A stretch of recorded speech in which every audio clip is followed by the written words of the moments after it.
अच्छी तरह से भली भांति वाकिफ है, जो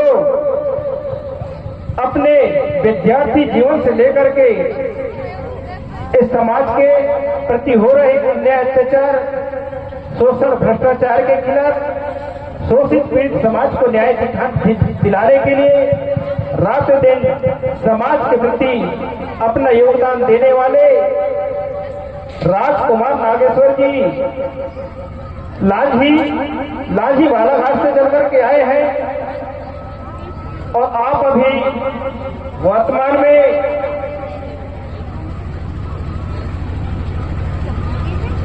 अखिल भारतीय पिछड़ा वर्ग के प्रदेश अध्यक्ष हैं। उन्हें मैं आमंत्रित करता हूं, ससम्मान राजकुमार नागेश्वर जी आए और मंच के माध्यम से अपनी वाणी को जन जन तक पहुंचाने का कष्ट करेंगे। सम्मानीय नागेश्वर जी।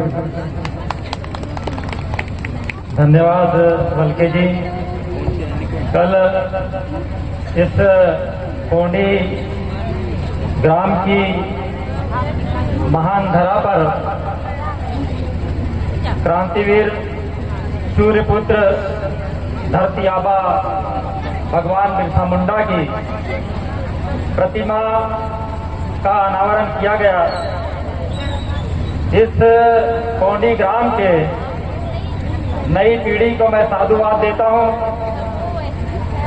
और पुरानी पीढ़ी को मैं नमन करता हूं कि पुरानी पीढ़ी ने नई पीढ़ी को प्रेरित किया कि एक ऐसे क्रांतिकारी महामानव भगवान बिरसा मुंडा,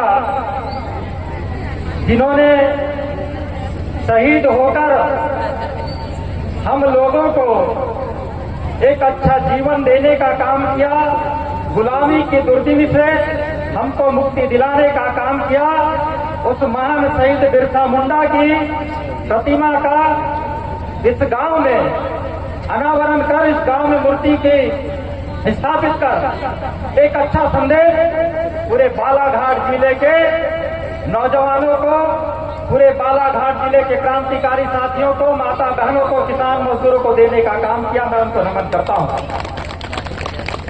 मंचासीन तमाम अतिथि को नमन करता हूं, क्योंकि संगीत जो है वो मनुष्य के जीवन का महत्वपूर्ण अंग है और आप सब लोग, मैं समझता हूं कि इस समय संगीत को सुनने के लिए यहाँ पर उपस्थित है। तो मैं आप सभी को नमन करता हूं, बिना समा बांधे तमाम कलाकारों को मैं नमन करता हूं। इस कार्यक्रम में उपस्थित उन तमाम साथियों को, मेरी माताओं को, मेरी बहनों को मैं नमन करता हूं। और मैं चंद लाइन उस क्रांतिकारी सूर्यपुत्र बिरसा मुंडा के संबंध में बोलकर, क्योंकि ये देश महान क्रांतिकारियों का देश रहा है, महान संतों का देश रहा है, महान विद्वानों का देश रहा है, और यहाँ पर बड़ी संख्या में मेरी माता बहनें उपस्थित हैं, मेरे पिता तुल्य बुजुर्ग उपस्थित हैं। हमारे इन विद्वानों ने कहा, यदि अगर जन्म देना है पुत्रों को, पुत्रियों को जन्म देना है तो महान विद्वान बनाना, महान क्रांतिकारी बनाना, महान संत बनाना, नहीं तो बांझी सही ऐसे लोगों को, ऐसे पीढ़ियों को एक अच्छा परिवेश आप देने का काम करिए। मेरा आपसे कहना है, क्योंकि संगीत जो है हम लोग सुनने के लिए आए हैं, कलाकार बहुत अच्छी भावनाओं से, बहुत अच्छे शब्दों से हमको विचारों के माध्यम से हमको प्रेरित करते हैं कि हम अच्छे से अच्छा संगीत सुनकर अच्छे से अच्छा इस समाज का निर्माण करने का काम करें। क्योंकि साथियों, मैं दो लाइन कहकर मैं अपनी बात को समाप्त करूंगा। मुझे न गए शहीद तो आजादी कौन बचाएगा, मुझे न गए शहीद तो आजादी कौन बचाएगा, कौन मौत की साया में जीवन की रास रचाएगा। प्रेरणा शहीदों से हम ना लेंगे तो प्रेरणा शहीदों से हम ना लेंगे तो सच मानो ये धरती, प्रेरणा शहीदों से हम ना लेंगे तो सच मानो ये वीरता बांध हो जाएगी। इसलिए हमको प्रेरणा इन शहीदों से लेना है और प्रेरणा इन शहीदों से लेकर हमको अपने जीवन को बहुत अच्छा बनाना है। साथियों, जो हमारे पूर्वजों ने, हमारे पुरखों ने हमारी जो दुर्दिन गुलामी के दुर्दिन से हमसे मुक्त कराकर इस देश के अंदर एक बहुत अच्छा संविधान देने का काम किया और उस संविधान के रास्ते पे हमको चलना है। उस संविधान में धारा 1 से लेकर धारा 395 तक के हमारे सारे अधिकार छिपे हुए हैं, लेकिन आजादी के 75 साल बाद भी हमारे जीवन स्तर पर कोई बदलाव नहीं आया है। आज भी हम लोग ऐसी जीवन जीने के लिए मजबूर हैं जो वर्षों हमारी पीढ़ी जीवन जीने का काम करती थी। इसलिए देश के अंदर हमारे लोगों ने संघर्ष कर हमको एक बहुत अच्छा संविधान देने का काम किया, समतामूलक समाज बनाने का काम किया है। आज भगवान बिरसा मुंडा की इस मूर्ति के अनावरण के संबंध में सारे सर्व समाज को आमंत्रित यहाँ के आयोजक लोगों ने किया, मैं उनको साधुवाद देता हूँ। इस देश के अंदर हम लोग जो संविधान बना उसमें पिछड़े वर्ग के समाज में हम लोग आते हैं, हम ओबीसी समाज के अंदर आते हैं। ये संविधान के अंदर उल्लेख है। ओबीसी का मतलब क्या होता है बताता हूँ आपको मैं। ओबीसी का मतलब पता है, यहाँ पढ़े लिखे नौजवान लोग हैं। ओबीसी का मतलब होता है ओरिजिनल भारतीय कम्युनिटी, भारत का मूल निवासी समाज और आदिवासी समाज। इस देश के अंदर पूरी दुनिया के अंदर आदिवासी समाज अनादिकाल से रहते आ रहा है और एक अच्छी सभ्यता और एक अच्छी संस्कृति देने का काम मानव जीवन को दिया है।